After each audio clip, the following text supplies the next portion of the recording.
Bonjour à tous et à chacun. J'aimerais avec vous lire simplement 2 versets de l'évangile de Luc, Luc chapitre 9, versets 10 et 11. Voici ce qui est écrit. « Les apôtres, étant de retour, racontèrent à Jésus tout ce qu'ils avaient fait.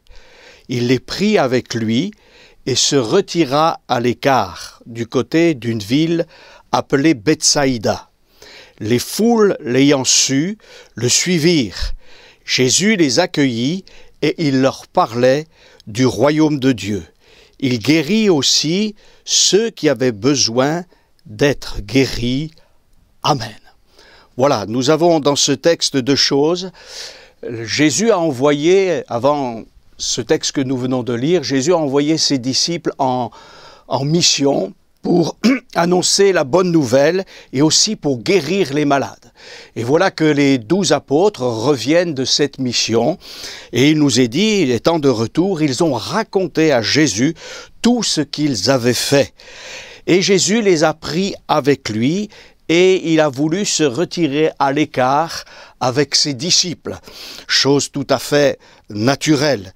Et ils se sont placés près de cette ville donc appelée Bethsaïda, maison donc des filets, maison des ressources, on pourrait dire en quelque sorte.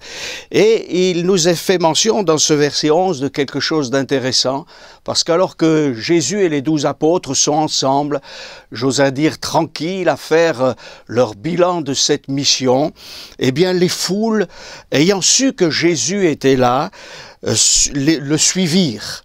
Et Jésus n'a pas mis de côté la foule, il n'a pas repoussé la foule, bien au contraire. Il nous est dit dans ce texte, donc au verset 11, « Les foules l'ayant su le suivirent, Jésus les accueillit. » Je pense qu'on est dans une société, dans un monde où très souvent on n'est pas accueilli, ou alors on est accueilli d'une manière administrative, on est accueilli par politesse parce qu'il faut bien le faire, mais l'accueil de Jésus est un accueil différent. C'est un accueil de bonté, de grâce, de fidélité. Pourquoi? Parce que Jésus est venu dans ce monde, non pas pour repousser les pécheurs que nous sommes, les fautifs que nous sommes, mais Jésus est venu dans ce monde pour nous sauver, pour nous guérir, pour nous délivrer. Et Jésus d'ailleurs dira « Je ne mettrai pas dehors celui qui vient à moi ».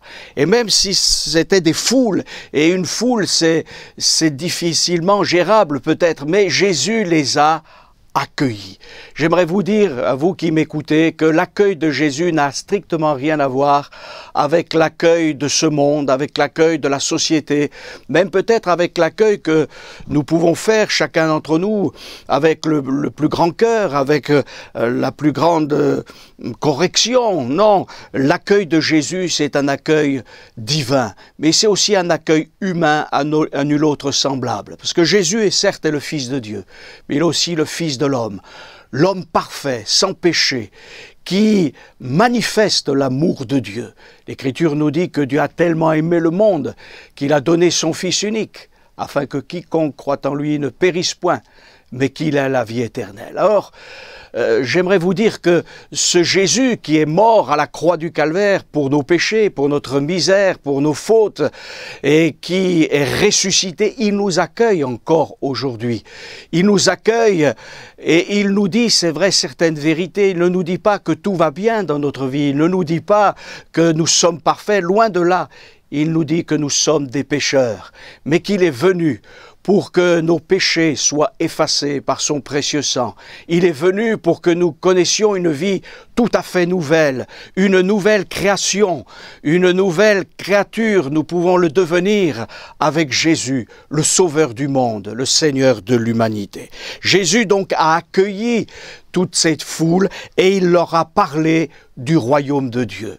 Le royaume des hommes est souvent décevant.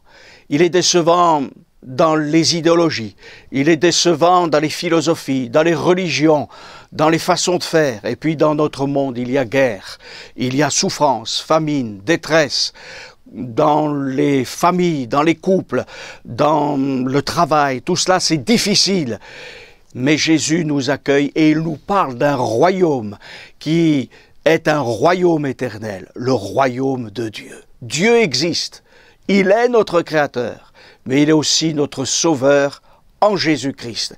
Et c'est pour ça qu'il y a un espoir extraordinaire dans cette bonne nouvelle qu'est l'Évangile. Parce que le royaume de Dieu, il commence par ces bonnes nouvelles, à savoir que Jésus pardonne les péchés, Jésus nous sauve, et Jésus peut aussi s'occuper des choses de notre terre. Non seulement il pardonne nos péchés pour que nous puissions avoir la vie éternelle, mais il est aussi celui qui peut s'occuper des choses de tous les jours. L'éternité, Dieu s'en occupe pour sauver nos âmes, mais il est aussi celui qui s'occupe de notre quotidien, de notre pain quotidien. Et là, dans ce texte, il nous est dit, il guérit, Jésus guérit aussi ceux qui avaient besoin d'être guéris. Peut-être, ami qui m'écoute, tu as besoin d'être guéri dans ton corps. Eh bien, sache que Jésus peut te guérir. Si tu l'invoques, tu pourras être guéri dans ton corps. Peut-être c'est dans ton âme que tu es souffrant, dans la détresse. Eh bien, Jésus aussi peut te guérir. Jésus peut te consoler d'un deuil, d'une séparation, de toutes sortes de choses que nous pouvons connaître ici-bas.